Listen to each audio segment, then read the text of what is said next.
Сырдар – вождь, Туркменбаши – отец. Туркменский народ понес тяжелую утрату. 21 декабря в 1 час 10 минут остановилось сердце великого Сапармурата Ниязова.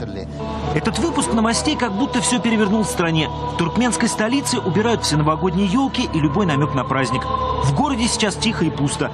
Жителям в этот трудный момент рекомендовали оставаться дома, в кругу семьи.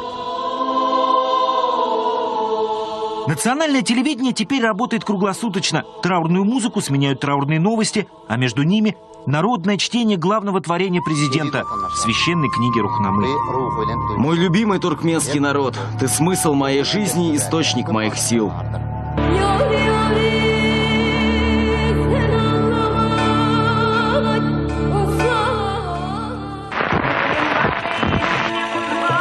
О своем детстве Сапармурат Ниязов всегда говорил мало и неохотно. Родился в 40-м в Ашхабаде, в обычной туркменской семье.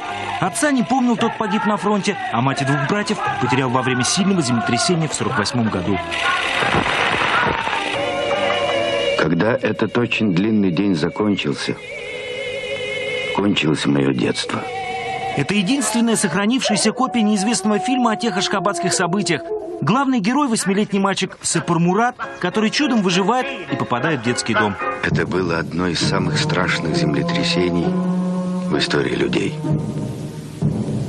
Из 3 человек погибло 2. Только сейчас режиссер Мурат Алиев решил рассказать то, о чем долго молчал. Туркменскому президенту невымышленная история о самом себе почему-то не понравилась. Все копии были изъяты, а фильм положили на полку. Мне сказали, что президент ушел, не досмотрев фильма. Фильм остановили. И, как сейчас помню, ко мне подошел начальник охраны президента и сказал: что ж ты так не жалеешь нашего президента? Сапармурат Ниязов никогда не скрывал, что рос сиротой, но не любил подробностей. Этого детского дома на окраине Ашхабада уже давно нет, только воспоминания. Из завалов сюда привезли столько детей, что на всех не хватало ни белья, ни кровати. Спали по двое, ели по куску ржаного хлеба в день. Я помню его такой вот стеснительный, там, краешку стоял так всегда, как будто один он там. Пенсионер Джумамурат Киясов в Туркменистане последний раз был лет 15 назад. О том, что свое детдомовское детство он провел вместе с президентом Ниязовым, до сих пор никому не рассказывал. Почти 2 года Сапармурат был его другом. Разговор шел, что нас Россия отправляет так все. И тут Россия для нас тогда в то время понятно было, это вот Сибирь, которая как раз вот тюрьму отправляла, раз это Сибирь там, это считалось Россия. Ну, в тюрьму пошли вот так вот. И ночью я убежал. С тех пор они не виделись. Сначала не было повода искать старого друга, а после не хватило храбрости напомнить о себе президенту. Евросоюз опасается перебоев с поставками газа. Что скажет ИО Туркменбаши? Его авторитет был таким же большим, как этот редкий сиреневый бриллиант на руке в 34 карата. Свою руку президент никогда не прятал, а восточные слабости не скрывал. Кольцо было очень большого мужского размера. Даже для мужского оно было очень большого размера. В этой мастерской в центре Нью-Йорка никогда не спрашивают имя заказчика. Русский мастер Дмитрий Фрейдин свою ювелирную работу увидел в новостях, когда президент Ниязов размахивал руками. Обычно стараются ставить в мужские кольца камень таким образом, чтобы он не очень выделялся.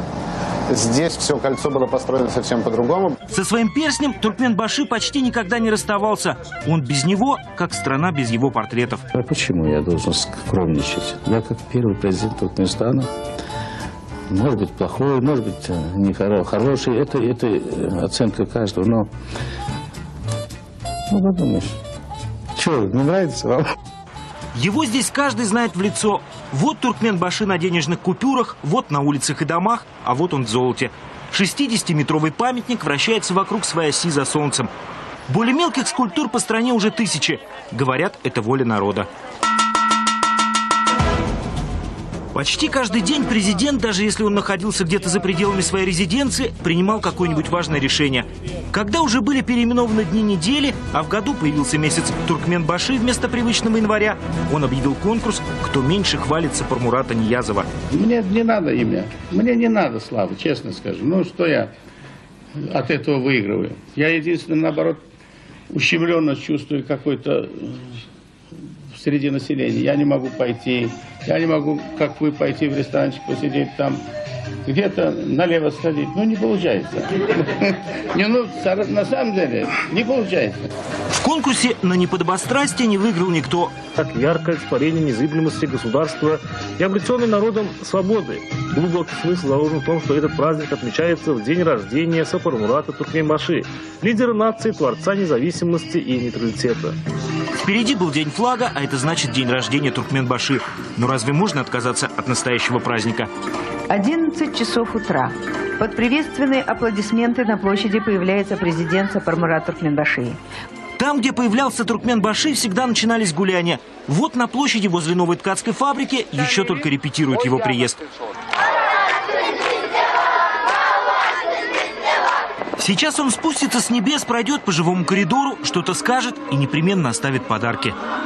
Я $5000 дам, чтобы вы хорошую форму еще обрели. Спасибо большое. Спасибо за то, что вы делаете. Спасибо.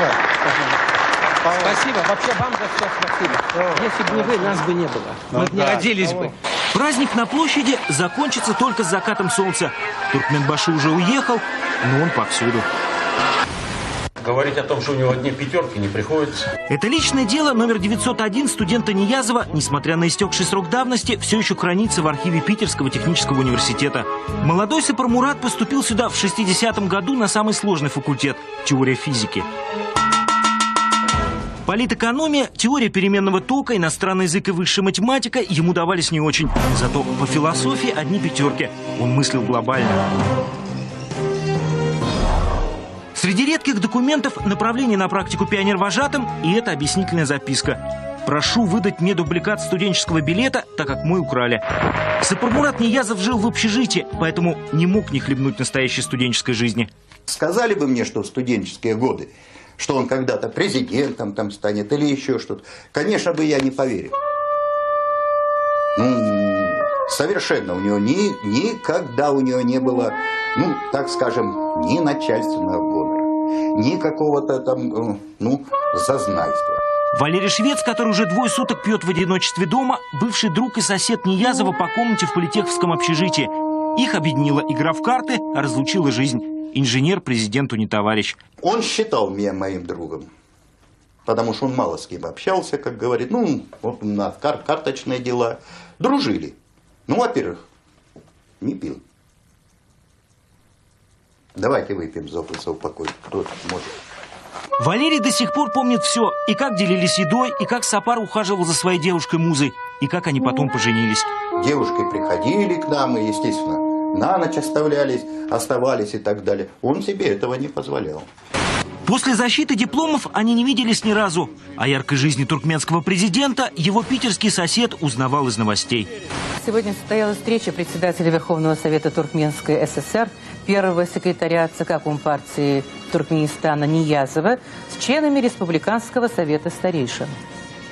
К этому моменту, когда выступления по ЦТ стали привычным делом, у Сапармурата Ниязова уже была богатая партийная биография. В 80-м бывший мастер ГРЭС становится секретарем горкома, а через 5 лет уже возглавляет Центральный комитет КПСС Туркмении. Сегодня в Ашхабаде открылся съезд Компартии Туркменистана. Это один из последних съездов, где Ниязов рядом с Горбачевым еще секретарь республиканского отделения Компартии. Через несколько месяцев скромный, но словоохотливый член ЦК объявит в Туркменистане выборы и станет первым президентом Туркменбаши. Надо ли голосовать? Нет, тогда договорились, 10 минут. В официальной хронике Туркменбаши останется еще на 17 лет. Когда президенты-соседи менялись, он укреплял власть. В 99-м его выбрали на пожизненный срок. Модный художник Никос Сафронов один из немногих, кому удалось несколько часов командовать самим Туркменбаши. Тот хотел, чтобы портрет получился хорошим, поэтому слушался. Человек очень властный, с другой стороны мягкий, доброжелательный, гостеприимный. Перед тем, как закрепить характер туркменского президента на холсте, Никос провел с ним почти целый день. И на работе, и в бане. Принят как доброго друга, гостя. Изначально президент был с еле хитрой улыбкой и с седой головой. За сутки до сдачи работы заказчику сюда позвонили из Ашхабада и сообщили: Туркменбаши мудр, но еще не старик, поэтому волосы должны быть черного цвета. Вся страна, школьники, способны к рисованию, учителя по рисованию, все художники местные, все вышли как на субботник переписывать его голову, скажем, седую голову превратили в черную. С тех пор это стало привычным изображением президента. Он всегда молод и обязательно на фоне ковра. Фабрика имени Туркменбаши еще ни на день не прекращала свою работу. Великий президент завещал побить рекорды. Вот и бьют. Это пока самый большой ковер. 300 квадратных метров чистой шерсти весит больше тонны. Новое изделие должно быть и больше, и краше, то есть с портретом вождя. Ковры и лошади – это то, что больше всего любил президент. Одним из своих указов он строго-настрого запретил в стране конскую колбасу, открыл для парнокопытных больницы, ипподромы и дома отдыха. Теперь они – символ праздника и власти. Последний в этом году Октябрьский парад. Сапармурат Ниязов, как всегда, принимает его на трибуне с гордо поднятой рукой. Давно мечтал встретиться и познакомиться. Спасибо. Это последняя неформальная видеозапись Туркменбаши, которую сделал личный оператор Свердловского губернатора Эдуарда Росселя. Сапармурат Ниязов пригласил его на День независимости. Просто захотел познакомиться. Я, честно говоря, часто вашу телевизию смотрю. Президент много шутил и на здоровье не жаловался. Я на свое место, а вы его рядом сажаете? Да, давайте.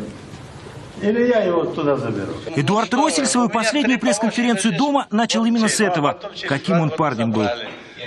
Очень земной человек, очень добрый такой. По своему складу, но очень требовательный. Требовательный и с точки зрения требовательности даже жестокий. Ну и порядок в Туркмении. Просто отменный порядок. Ашхабад завален соболезнованиями, а интернет-версиями. Одну из них об отравлении со всех туркменских сайтов тут же удалили. Все сразу вспомнили странное покушение в ноябре 2002 года. Сегодня днем в столичном дворце Мекан собрались сотни тысяч туркменистанцев, движимых одним чувством – заклеймить с позором предателей Родины, организовавших... Голос ведущего срывается от волнения. Преступники посягнули на святое, на Туркменбаши. Следствие шло недолго. На этом заседании Народного совета главный обвиняемый, бывший вице-премьер Борис Шахмурадов, в прямом эфире дает показания и называет своих соучастников. Мы являемся преступной группировкой, мафией. Среди нас нет ни одного нормального человека. Все мы ничтожество. После суда оппозиции в стране не осталось, а великому президенту наводить порядок больше никто не мешал. Через пару лет благодушный Туркменбаши объявит в стране повсеместную амнистию. Отцы возвращаются в семьи и благодарят отца всех туркмен. Дай Бог здоровья великому президенту, чтобы он и своим мудрым правлением мог дальше осчастливить свой народ. Правда, среди амнистированных не было ни одного, кто был бы осужден по обвинению в перевороте. Российский журналист Аркадий Дубнов срочно поднимает все свои старые записи. Он был одним из тех, кого Туркменбаши обвинил в пособничестве заговорщикам и хотел отдать под суд. Сейчас он пишет об этом и о том, как встречался тет-а-тет с президентом и говорил с ним о жизни. Вы, наверное, хотите спросить вот про какой-то культ личности, который у меня там в Туркмении, там какой-то личности. Я вам скажу. Вот, вы знаете, в Советском Союзе был культ такого Ильича 70 лет. Ну и где теперь этот культ? Я всего у власти 7 лет. Я знаю, что будет в Туркмении после моей смерти. Памятники разрушат, портреты на моих деньгах уничтожат, порвут. Но людям нужны какие-то символы туркменов, чтобы они уважали, чтобы они гордились чем-то. Поэтому вот сейчас вот это нужно. Туркменбаши явно не думал, что уйдет так быстро. На этой пленке проект города будущего на ближайшие 10 лет. Он заявил, что строительство будет контролировать лично. Будет установлен один из символов нашего независимого государства – флаг огромных размеров, который будет символизировать мощь, силу, незыблемость золотой эпохи великого Сапармурата Туркменбаши. В Ашхабаде сейчас ходят слухи о том, что проблемы со здоровьем у президента Ниязова начались еще в октябре. Якобы после очередной встречи он потерял сознание. Вы знаете, я не могу сейчас поддерживать пост в честь Ураза Байрама, так как пью таблетки после давней операции. Но все будет хорошо. Об этой истории знали немногие. К очередному праздничному параду Туркменбаши оправился и выглядел как обычно. И лишь иногда в новостях намекали, нужно молиться за здоровье президента.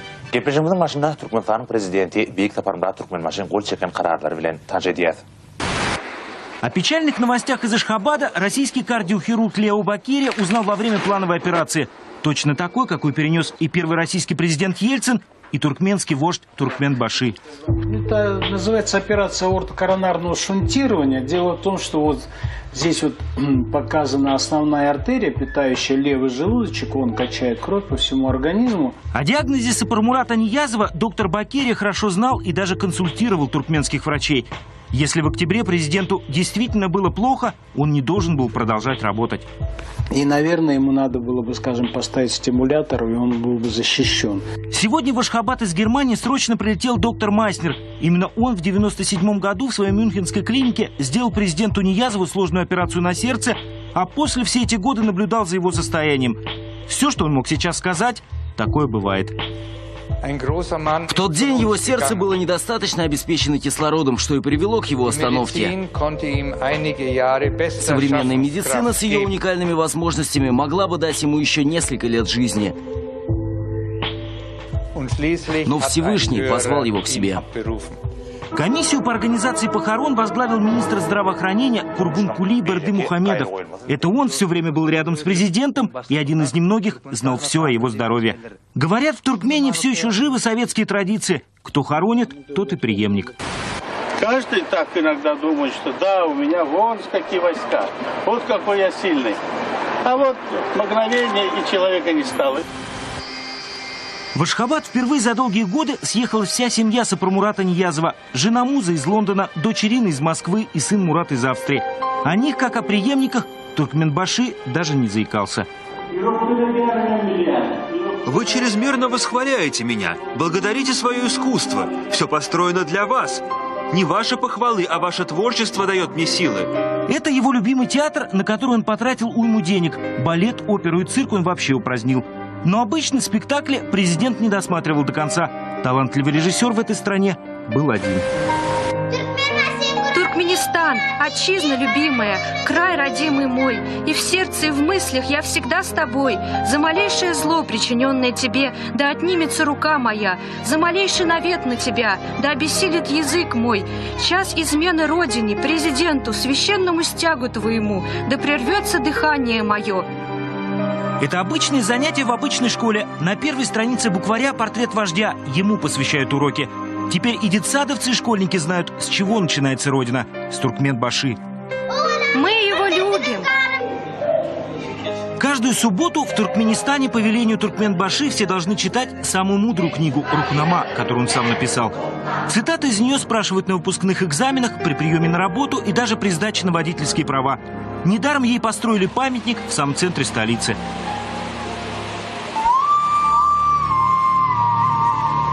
Он так много успел сделать. Построил город-мечту, закрыл районные библиотеки и мелкие больницы, запретил фонограммы, интернет, отменил бороды, длинные волосы, золотые зубы и даже косметику на телевидении.